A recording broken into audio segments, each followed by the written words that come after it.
Morning, all. So last night I watched the first 4 or 5 innings of the Blue Jays game, and they ended up winning that, and that was kind of impressive. And there's a reason I bring this up.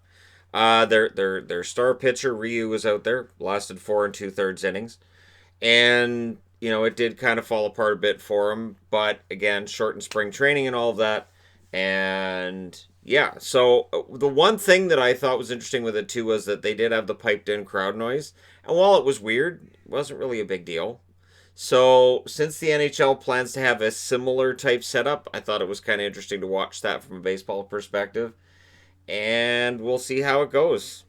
But it sounds like the NHL is all set to go, and we are 1 week from today away from having hockey games back that matter. Now, we will have an exhibition game for every team between now and then, but the games that matter will be starting a week from today. And again, remember, this is basically a trial run to see how next season's going to work and what does and what doesn't work and all that stuff. And there is some lineup news. Samsonov, it looks like, will miss the restart for the Capitals. So the whole argument over which goalie's going to start, it's not really an argument right now. Not with Samsonov out, and he's got some sort of an injury. And again, we don't know the natures of injuries right now and what's going on, which is kind of how things work at playoff time anyways. It's just really cranked up to 11 this year. So, yeah, Samsonov missing the restart there. And then there's some interesting reports coming out, and this is being reported by Elliot Friedman, that maybe the new ownership group running things in Arizona, they're not sold on John Chayka. And because, again, he's been in Arizona a while, and while, yes, they're in the play-in round, they would have missed the playoffs, in all likelihood, had the season gone to a conclusion. And so, for Alex Mariuello and Gutierrez, who he hired, Javier Gutierrez, he hired. They're probably looking at things and going, well, why aren't things getting better a lot faster? Maybe they're looking at trades that have been made and saying these aren't having the desired effect. Maybe they're looking at the contracts some of the kids have got and said, well, we're paying these kids before they've proven themselves. And that's something I've talked about before, where there is that mentality of you prepay for what you're going to get or you pay somebody for what they've done. And this is where things have changed in hockey, where now guys are getting prepaid. Here's what we think you're going to be. And there may very well be a situation right now where Javier Gutierrez is looking at the amount of money they're spending, where the team is in the standings, what the players are making, and it may just be that John Chayka is not their guy. And this is something you have to worry about when there's a change in ownership if you're in management, is they may decide you're not going to be their guy going forward. So we'll see what happens, but it does look like we may have some kind of a shift at the GM position in Arizona, which I think would be too bad because it looks like there's finally some sort of plan in place where next year you could see Arizona potentially being one of the better teams in the Pacific. But I get why somebody would come in as an owner and go, how many years did this take? How much money has been spent? And is there any guarantee? No, I'd like to look in another direction. So I kind of understand where ownership would be coming from on that. And I could also understand if Chayka doesn't feel as comfortable with new ownership as he did with the previous. So we'll see what happens with the Coyotes. Chicago news. That's the Chicago Blackhawks jersey. Crawford.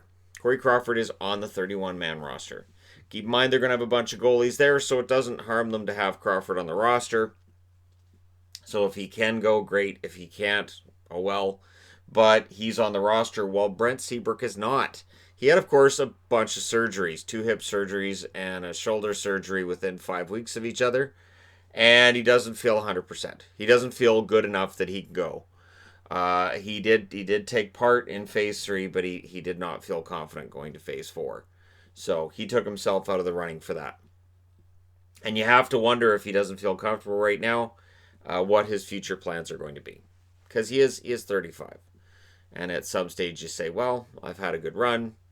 So we'll see if he's hit that point or not. The Hub City arrival is tomorrow. So tomorrow all the teams will be arriving in Toronto and Edmonton. And yeah, like I said, it's 1 week until the restart. We are 1 week away from the games that are important. The exhibition games, of course, are before that. And then the important games get going. And, of course, players are going to have access to parts of both cities that your regular public won't.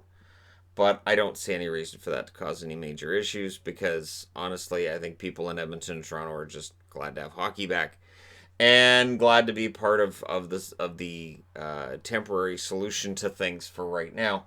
So, fingers crossed again on that, and that's really all I can do at this stage. Joel Eriksson Ek, he gets the matchup against Pettersson. That's what they're saying, anyways. That Eriksson Ek is going to get the challenge of trying to keep Elias Pettersson off the board for the Canucks and shutting him down. And that may limit the offense for Eriksson Ek. If his job is to neutralize Pettersson, we may not see a lot of points out of him. But Eriksson Ek's coming along really nicely in his game. I think the offense is still going to be there. And this is just the next step in that journey for him.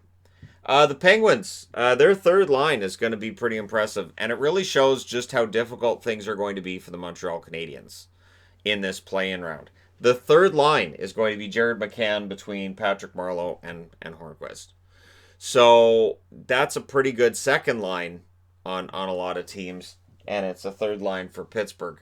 This is a team that's going to, I think, try to just, hit Montreal with wave after wave after wave of attack. And yeah, we'll see whether or not Montreal is capable of withstanding that. Maybe Carey Price works his magic. But that's a pretty good third line. And keep in mind, McCann's going to be motivated because his contract's up at the end of this year. And he wants to get paid a little more than the $1.125 million he made this year. K'Andre Miller is turning some heads, or has been turning heads at the Rangers training camp. He is ineligible to play. He signed his contract March 13th for next season.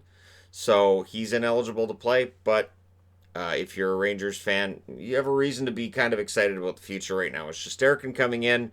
Georgiev looking like he's a solid goaltender. Fox, of course, having a really good season. And now here comes K'Andre Miller. So things look pretty good for the New York Rangers right now. And he's just the latest. So yeah, when you have good draft and development, that's how things work. Last bit of news here from the Vegas Golden Knights training camp. Jimmy Schultz and Jake Bischoff missed the roster. So they were the final cuts from the blue line. They're taking 18 forwards and 10 defensemen. Schultz and Bischoff are left off the roster.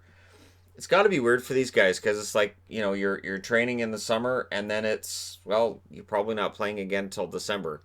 So you go to training camp trying to earn a spot and then you realize between middle of March and 1st of December you're not going to play any hockey.